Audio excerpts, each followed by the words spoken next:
5 years. Oh my god, it's been 5 years. People can literally die. Crap.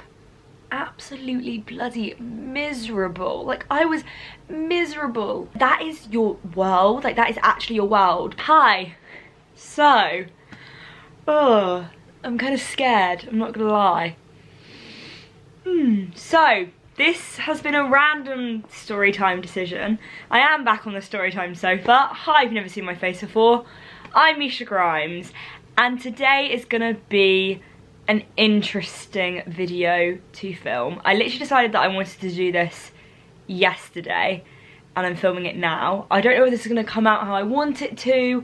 I don't know if this video is gonna make it to the internet, and I'm assuming it is if you guys are watching, but I feel like it's time that I do this video.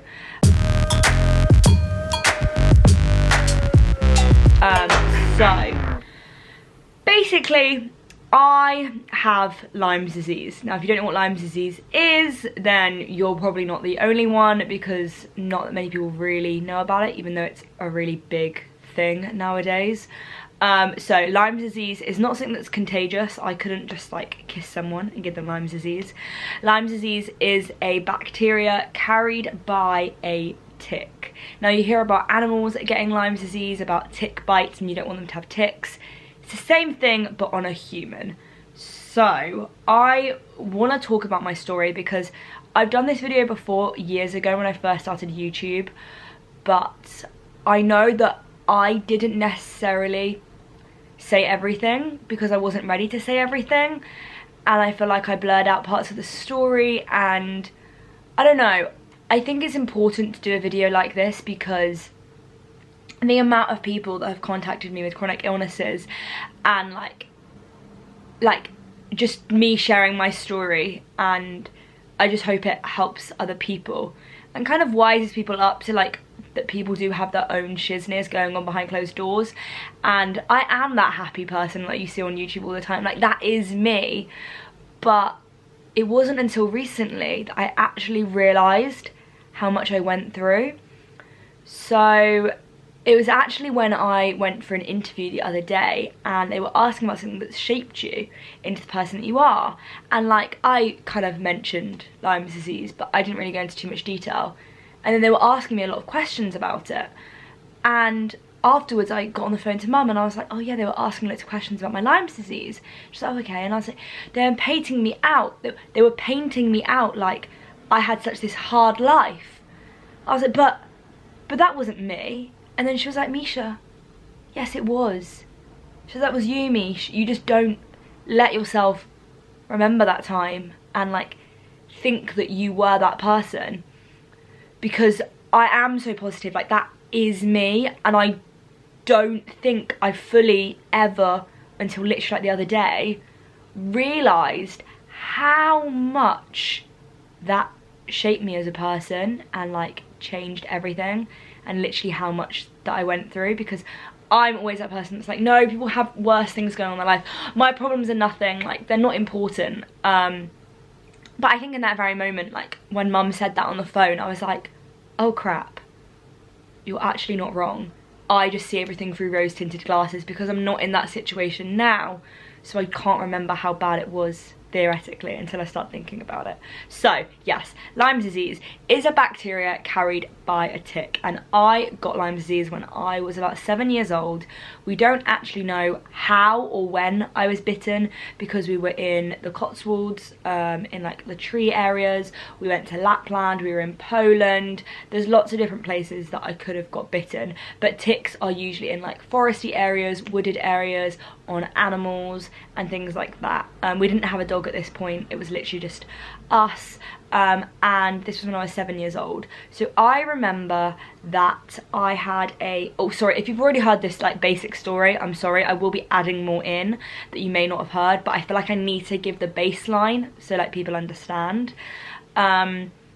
So I remember like being at school, and like I think I had like a middle parting or a block fringe or something, but I remember there being like a big scabby thing on my head and me being like what is this? But I think like being young, I feel like everyone, if you have something wrong with your head, you just assume that people have nits.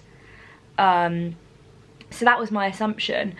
And then I don't remember much. It's almost as though I've been on a night out that time in my life, because I was so young, I was only 7. It's almost as though I've been on a night out and I can only remember patches. But then I also think that's my brain mentally blocking out some of it. So basically what I don't remember and what actually happened was said tick that had bitten me. So a tick will land on you and bite you, kind of like a nit but a lot worse. And a lot of them are absolutely fine. They just bite you and it's not very good and you may get like a rat, like your skin doesn't like it, but it's just a tick bite. It's not the end of the world. But then it'll get the occasional tick. I think it used to be 1 in every million, but now I think it's much more prevalent than that. 1 in every million has Lyme's disease, and of course I was that million, that 1 in a million, no surprise. The tick that bit me had Lyme's disease, so then I was infected with Lyme's disease. And it's when I feel like whenever I say that like I have Lyme's disease or have anything disease, people think that it's like contagious, spreading around, and like everyone's gonna start like dropping like flies and it's like the plague, and it's totally not like that. It is something that is going on inside of your body that you don't even know is there. That's how secretive and like tucked away it is. My parents didn't know, no one knew. The only reason they actually realised anything was wrong with me was because half of my face paralysed when I was 7. So I had this thing on my head, but we all just assumed it was like a scab, and then after a period of time my face paralysed. Now let me try and remember which side it was. It's the side that I've got the smaller eye. So if I look dead on the camera, you may spot that I have one eye smaller than the other one, and that is from when my face was paralysed, and then obviously the muscles have like gone back to how they were before, but it's still left an aftermath effect. So yeah, so they took me to the GP because they were obviously worried about me. That's not something that normally happens. I think I may have been like unwell at the time as well, but it isn't actually too uncommon for a slight facial paralysis to happen when you've got a virus. Like that can happen. So that's what they assumed it was, but they did say, we're gonna send you to the hospital for some more tests. Now I actually do remember that it was Epsom Kids Hospital, or like the kids unit at the Epsom Hospital. I don't know why that sticks with me. But also I didn't know why I was going. I don't remember half my face being paralysed. I can't picture myself in I don't remember being a little kid like looking in the mirror and seeing it. I probably did, but I just don't recall that.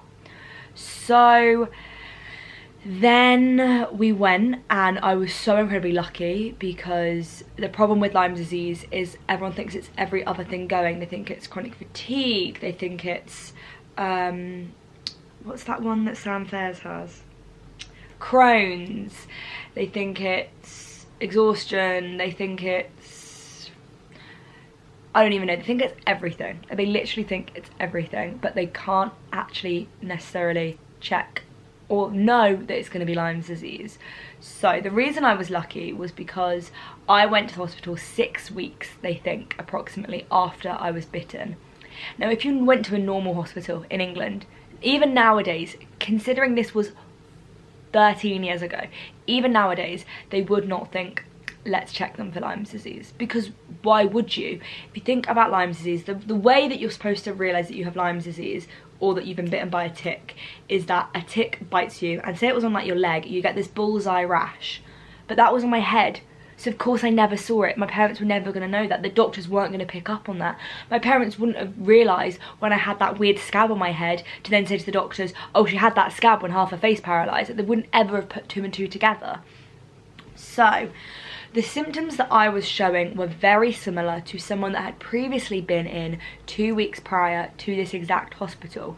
They were from Scandinavia, and they got Lyme disease because it's much more prevalent in those countries. So by literally the luck of, like, I don't even know, like, mind-blowing how lucky I was that they were like, oh, she's got quite similar symptoms, maybe we should check for Lyme's disease. So they did that. Now I do actually remember going in for the test, Obviously at that time I didn't know what I was going in for, but I remember them, like, because the injection was going to be in my hand, or like were they drawing blood, I don't know, something to do with my hand, that's all I remember. And they put like a compress that was like supposed to numb my hand so that I wouldn't feel it, and I remember being worried about that. And then I remember going to go get food, shock, I remember going to get lunch at the cafeteria of the hospital with the patch on to numb my hand. Then I left. They had to send the tests over to Germany because they cannot actually test for Lyme disease in the UK, which is completely and utterly ridiculous. So I think maybe like 2 weeks passed and my facial paralysis was actually getting better. So my parents just assumed that I'd had a virus and that was all it was. But then the test came back and they were positive for Lyme disease. Now, another one of the problems with Lyme disease, it's not only impossible to spot, but it's even more impossible to treat. They really don't know what they're doing. And I get it, because the NHS do not have enough money to figure these things out. Like, they need more funding for everything, and this is one of those things. So, all they could offer was, I say all, I'm still again very lucky. I had 10 days worth of intravenous antibiotics, and that was what they thought was gonna get rid of it. That's all they knew of, that's all they could turn to. So I had that. I remember actually my arm being in a sling. I remember I like couldn't use my arm because it was constantly being injected with these antibiotics. And I actually remember one lunchtime when I was at school having to be sat in the library with my best friend and not being able to go outside and play with everyone else because my arm was in a sling. But I think little Misha thought she'd broken her arm. Like, none of it was making sense to me. It wasn't making sense to my parents, let alone me. So yeah, I had my 10 days worth of intravenous antibiotics and I seemed better, and we moved on with our life and we forgot about it and we didn't really think that much more of it. I think when you go to a doctor, you assume that they're going to fix you and everything's going to be better and it's going to never have happened. But sadly that wasn't true. So then when I was 15 years old, I don't know what brought it on, but Lyme disease actually never leaves your body. Even if it's not rearing its ugly head, even if it's not affecting you in ways that you realise and in like the key signs of Lyme's, you will still always have it in your system. And they do think that when you have more of a stressful time, that you can spike that. So I think when I was probably about 15, I was doing my GCSEs. I was taking a lot of things in life too seriously and I was getting myself so worked up and so stressed, ridiculously stressed. And then it was in between my 15th and my 16th birthday. And I just remember, I think it was my 16th birthday, that suddenly I looked completely differently. I looked like so what had basically happened was the Lyme's had spiked again and the Lyme's was in my system, and it actually affected my thyroid and my pituitary. So that affected my metabolism, which of course then makes you gain weight. But I didn't know any of this at the time. I didn't put two and two together. So in the space of like a month, I think I put on like a stone, and I wasn't eating any different. I wasn't doing any different with my exercise. Like, I was still doing the exact same thing that I always did. Now I know that's not a lot of weight. I know that's not a big deal. Like, nowadays I would never think of it like that. But when you are like 15 years old and you're like going through puberty and you're changing, like, that is your world. Like, that is actually your world because you're so caught up in things like that. So I just remember being so confused. Sorry, I knew I was gonna freaking cry. It's just because I put myself back in that situation. I remember I was just confused because I couldn't change it.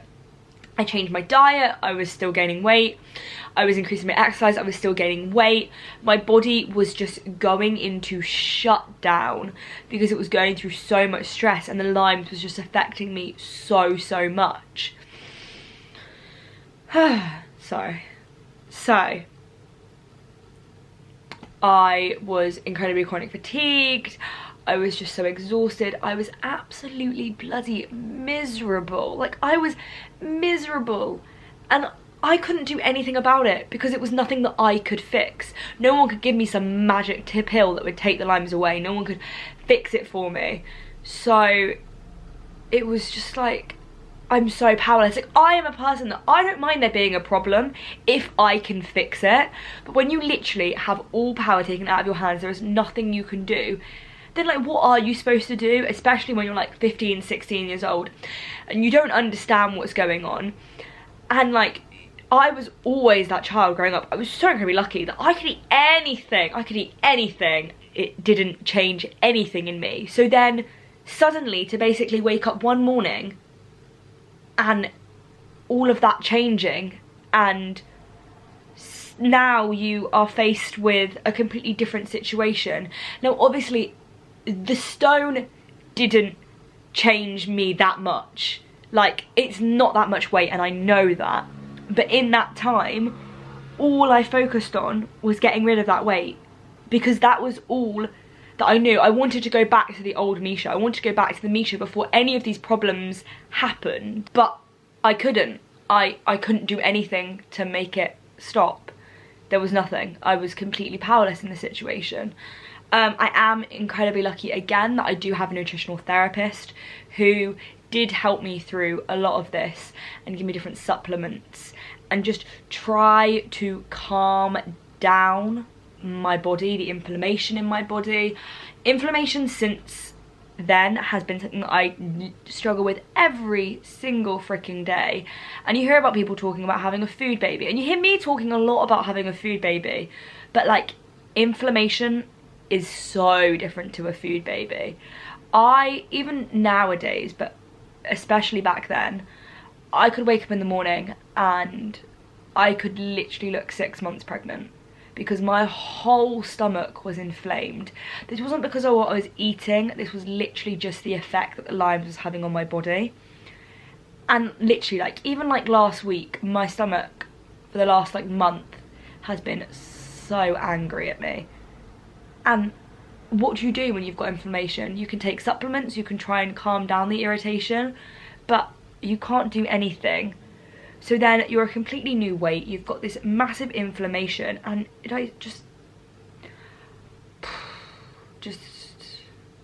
yeah. Anyway, so that wasn't the most fun time of my life, I'm not gonna lie. And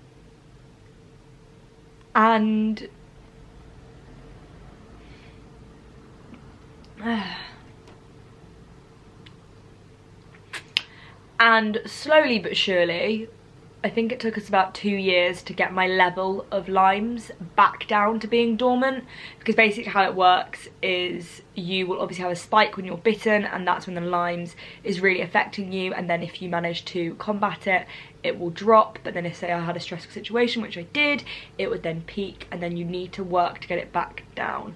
So like, it's kind of petrifying that like, even to this day, like, I could get myself in a bad situation, I could stress myself too much, I could do something that would set it off, and like, there's nothing I can do. Like, I can live the most healthiest lifestyle, I can do whatever, but you can't control these things, and that's just not fun.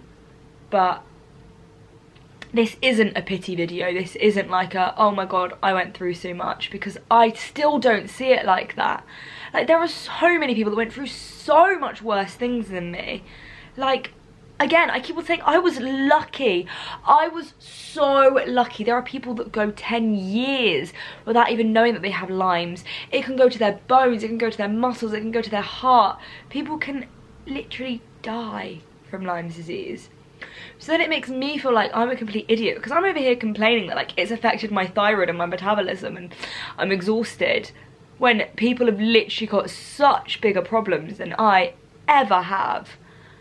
But I always hear this quote, and it's so accurate, but it's like, your problems are valid or something. Like, if you're thinking something, it's valid. Like, you are allowed to have that thought. you don't have to constantly compare yourself to other people's problems, because you're allowed to have your own problems, no matter how big or small. But, so when people ask what's something that you wish you could take back from your life, I get my times where I'm like, no, it's maybe the person I am, and I stick by that. It has made me such a strong person. Such a strong person. It has literally changed me. I think when I was a bit younger, I was very naive. I was very ditzy. I was not old, not young for my age, but like I was just kind of in my own bubble. And I do think that battling with the Lymes the second time did burst that bubble, which is good and bad, but it did bring me to the real world and like just kind of changed my outlook on so many things. Makes you take a lot less things for granted. But I also think, sorry, I don't know why this is so, this is just something that I don't really talk about that much, because I don't like being the pity party. Like, even Georgia, if you're watching this, I feel like you know some of this, but you probably don't know the exact details. Because I just blank it out. Like, in my mind, it never happened. Which is good, because it's good to leave the shizness behind, but also you need to realise how far you've come. So, for me, I feel like so many people have always messaged me and been like, oh my god, you're so lucky. How do you stay slim when you eat this and you eat that and blah blah blah blah. And I'm like, no, trust me. Like, I don't just get to be one of those people that eat whatever they want and it's totally fine. Like, that's not my reality. And like, fair play to you, if you can eat burgers and chips and pizza and blah blah blah blah, you go, Glen Coco. But weight is just such a difficult thing to talk about, especially on the internet, because at the end of the day, it's you are that person, and weight for a female especially is going to fluctuate throughout her life, and I am far less hung up on it than I was when I was 15, like far less hung up on it. But it just changed how I viewed myself, because I hated myself at that time. Because I was like, why am I doing this? Like, why is my body doing this to myself? Why? How does that work? Why did I have to be the one that got Lyme? Why do I have to go through all of this? But everyone in life has their weak spots. Everyone in life has their shiz that they have to deal with. And this is just mine. And it's taken me like 5 years. Oh my god, it's been 5 years. It seems like so long ago, but it also seems like yesterday.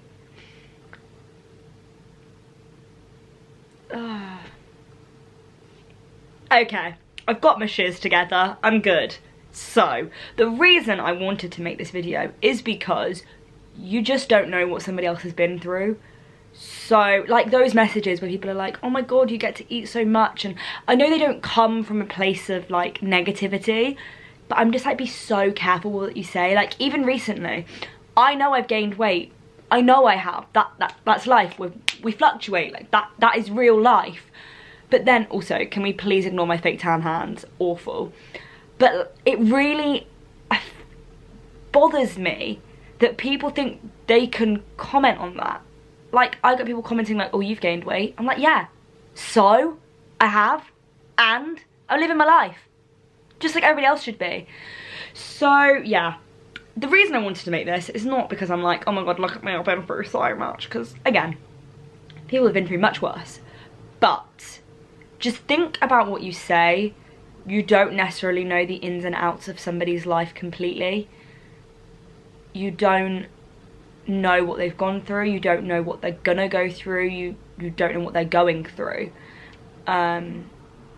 And everyone has baggage. And this is just part of mine. So, yeah. I think it's coming to terms with your own baggage. You're then okay to share it with other people. And I think that's why I wanted to make this video. kind of to prove to myself that I am okay with it all. Like, theoretically it was over 5 years ago, but it wasn't, because the impact it leaves on you and your body, especially my body obviously had to do a lot of catching up. Takes time. So yeah, you can't see what's going on with people, because like, I don't think anyone would have thought, oh, Misha has a chronic illness, because technically I do. Technically I will always have a chronic illness, because I'm always going to have Lyme disease. I'm just blessed to be in the situation that I am, and I know that I am so lucky. But I don't know if this video's achieved anything. I don't know if I've made any sense. I don't know if I've got across what I wanted to, but yeah, everyone has things. So A, don't ever judge people before you know them. B, don't think that you're alone in your things. And C, live life, because you've only got one of them. Wow, this is really deep for me. Don't know how I feel about it. Really bizarre. But okay, I'm gonna go downstairs. I'm gonna have some dinner, and I'm gonna go cuddle my dog, because I feel like that'd be a good vibe right now, and maybe watch a cute Netflix film. But anyway, I'm gonna wrap up this video. I'm sorry if me crying on camera's made you feel uncomfortable. I've literally never done that before in my life, but we're gonna go with. So I would say I hope you enjoyed, but I hope you found this insightful, hearing a little bit more about me, because although I made the old video, I never spoke about the weight, because I wasn't ready to, whereas now I am. And that's the difference that 3 years make. 2 years? I don't even know. It's all a blur. Anyway, okay, I'm gonna go. I love you guys lots. Thanks for always supporting me no matter what. And yeah, hopefully this answers a lot of your questions. So